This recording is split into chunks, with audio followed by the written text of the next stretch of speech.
ఈ మధ్య 3000 notes printing అని దీని మీద చాలా రూమర్స్ నడుస్తున్నాయి. అనౌన్స్మెంట్ అఫీషియల్గా రిజర్వ్ బ్యాంక్ ఆఫ్ ఇండియా కానీ గవర్నమెంట్ ఆఫ్ ఇండియా కానీ 3000 నోట్స్ ప్రింట్ చేస్తున్నామని ఇప్పటివరకు అఫీషియల్గా ఎక్కడ అనౌన్స్మెంట్ చేయలేదు.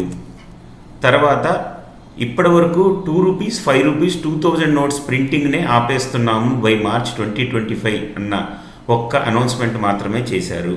ఎక్కువగా డిజిటల్ కరెన్సీకే ఇంపార్టెన్స్ ఇస్తున్నారు కాబట్టి ఫిజికల్ నోట్ ప్రింటింగ్కి అంత ఇంపార్టెన్స్ ఇవ్వరు.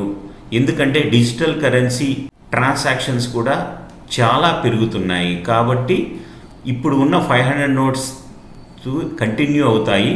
3000 నోట్స్ అనేవి ఆలోచన ప్రకారం ఇప్పుడిప్పుడే రావు. ఒకవేళ రావాలనుకున్నా సరే RBI, central board, government of India approval ఉంటేనే 3000 నోట్స్ ప్రింట్ అవ్వడం జరుగుతుంది.